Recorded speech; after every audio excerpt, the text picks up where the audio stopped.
Chris Jericho. Chris Jericho. Hey, hey, hey, hey.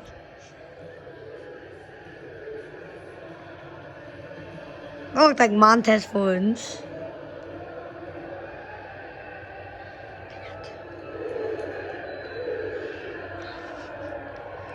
You know what got you?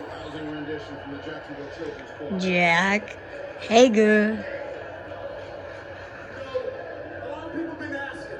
Everybody wants to know, what's the Inner Circle going to do about the Pinnacle? Well, here's my answer. At this point, talk is cheap. Plain and simple, I want to fight. Ortiz, I cannot agree with you more. We are on the same page. Pinnacle, I said it last week and I'll say it right now. As long as the Inner Circle and the Pinnacle work for AEW, this is never gonna end.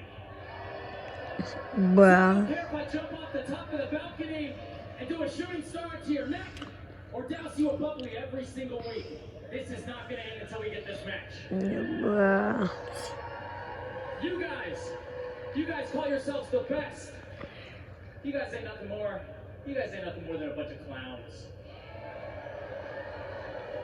Shut up. Last week, flopping around looking like a bunch of dumbass fishes in your cheap suits. We're not. You want to know my answer? You already know what the hell I'm going to say. You challenge them to a match. If you ask me, we don't have a choice. Since the beginning of Dynamite, the Inner Circle said we are the baddest.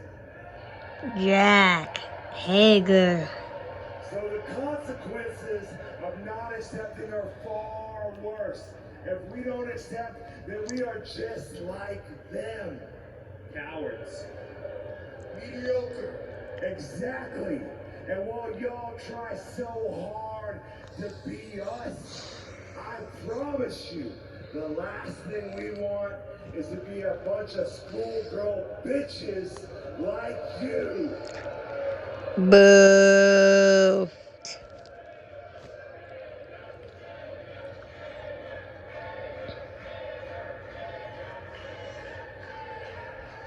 All these guys had a lot to say, all very poignant. Even Sammy talking about the bubbly bath last week. That was a fun little diversion, wasn't it? It was designed to get the attention of the Pinnacle because they got their heads up each other's asses so far they can't hear very well. That's funny. But what I heard loud and clear was their challenge for the Stadium Stampede and the stipulation that if we lose, the Inner Circle has to break up forever. And I'm wondering, is it worth it?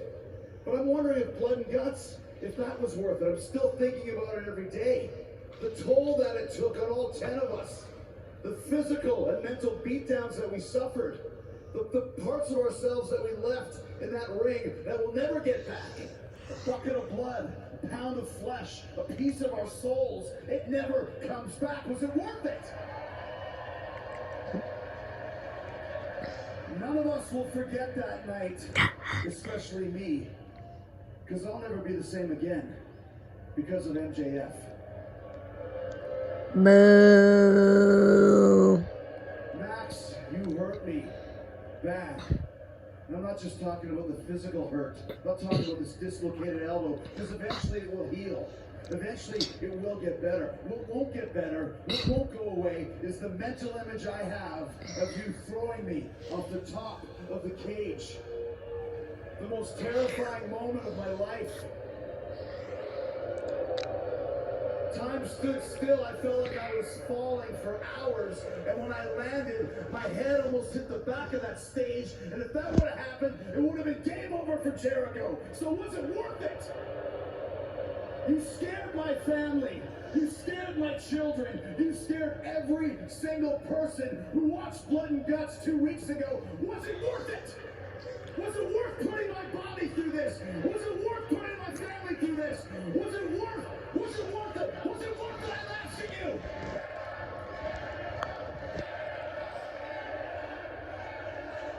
And the only answer that I have is when I think of the revenge I'm gonna get on you, MJF. Yes, it was 1,000% worth it. Because you've given me the fire and the inspiration to knock your teeth down your throat, break your nose. Bye, guys. This is just a Chris Jericho. Bye.